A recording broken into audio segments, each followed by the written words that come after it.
Suffering abides in weakness. That's all there is to it. Be it of any kind of suffering, indicates weakness in the person, whether it's emotional weakness or intellectual weakness, or weakness of health, weakness of anything. Any weakness is the cause of suffering. In this practice, when the awareness is widened, the resistance to unfoldment of pure consciousness, these resistances, they disappear. The resistance to unfoldment of pure consciousness is like the clouds hiding the sun. The sun is shining, it's there. Only due to the clouds, the barrier comes in between us and the sun, and we fail to see it. Pure consciousness is there, pure intelligence is there, it's there already. It doesn't have to be cultivated. Only the resistance is for its cognition, the resistance for its full utilization in the daily life. Those resistances have to go, and these resistances are stresses and strains. During meditation, as the mental activity becomes more refined, breathing becomes more refined, and with this metabolic rate becomes more refined, becomes less and less. The whole system receives deep rest. This deep rest automatically eliminates stresses and strains.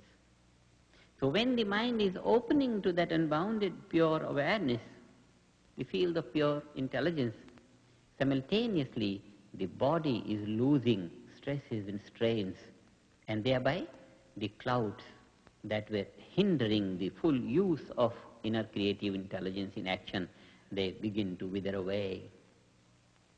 The system becomes purer, body becomes purer, mind becomes purer. Clearer thinking is the direct result from this practice. All values of our action, aspirations, become richer. One a saying has become popular in our movement, say, water the root to enjoy the fruit. The root of life is that fundamental value of pure intelligence. This is the basis of life. Water the root. Take our awareness to this, and the value of that will get inherited in the nature of the mind. Wherever the mind is, it enjoys the waves of that fullness. Every activity, every thought becomes a wave of happiness, wave of joyfulness, because that pure awareness which adheres to the nature of the mind is bliss in its structure, in its quality, its bliss consciousness. So here is something which is worth adopting in our life and worth telling our friends. When I hear from the teachers of meditation, what a great joy it is to teach it. A man who comes worried and anxious, 5-10 minutes of instruction, he says, "Thank you very much. I didn't know it was so simple." Many people in different parts of the world have come to ask next day. They said, "It's very good, I feel very good, but tell me what you have taught me."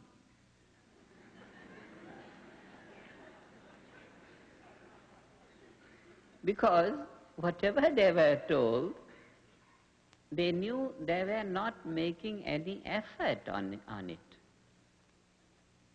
Something effortless, but they know that they got up earlier today and it was so fresh, and didn't get upset on this or this, which was the daily routine. And now the effects are seen, but they don't know actually what they did during meditation. It came out to be so effortless, and because they did it in such an effortless manner, that's why they came to know, tell me what I did at that time, what you taught me. Such a natural procedure, something that is in accordance with our nature, we just spontaneously do it without even knowing what we are doing. Such a natural thing. So this knowledge has come from a complete comprehension of life. Life, which is with thousands of boundaries, and that aspect of life which is boundless. These two qualities, something that is relative, something that is within boundaries, something that is full of differences, and something which is non-different, unmanifest, lying underneath all the differences, the cause of all the differences, that value of pure intelligence unmanifest, lying at the source of thought within and expressing itself in the channels of thinking and action. But as long as our awareness is not open to it, full value of it is not enjoyed in our thought and action. The technique is only to know it, only to bring it to our awareness and then stabilize it in our awareness for full use of it in daily life. And the principle of stabilizing, the principle of getting on to that level is effortless. The principle of stabilizing it so that it's never lost is like the principle of dyeing a cloth, coloring a cloth, white cloth, dipping it in yellow color, putting it to the sun.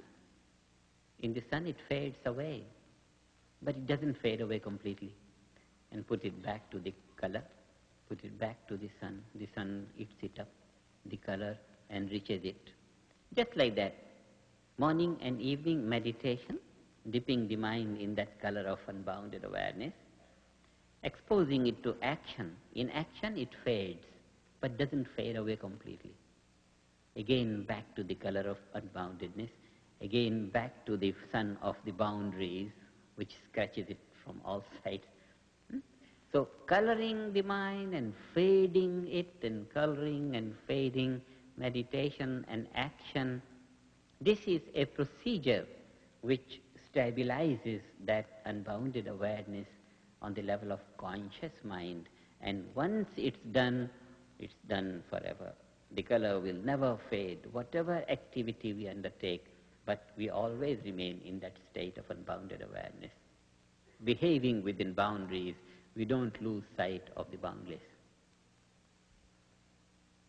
So the two principles. Principle of meditation is the principle of retiring. One closes the eyes, sits, take the mind out from the gross, multiple, relative existences and brings the attention to that state of unity within. This inward stroke of meditation makes the mind conversant with the quality of that basic value of life. Outward stroke of meditation brings that value out into the field of action. We go in to come out. It's just like we go to the bank to come out into the market. And 5 minutes going to the bank is worthwhile to be full day in the market. It's worthwhile. If someone says, I have so many appointments in the market, I don't have time to go to the bank, he has to be cautioned. All these appointments in the market, will be valid and enjoyable and fruitful only if some 5 minutes are spent in the bank. If someone says, I don't have time to meditate, that means he doesn't have time to collect his mind, to enrich his mind, to make the mind full of liveliness. And in that state, he is only plunging into activity with a very narrow ability of perception, decision, action. The accomplishments are not going to be great. This technique, this knowledge is so very vital to everyone's life, no matter what one is doing.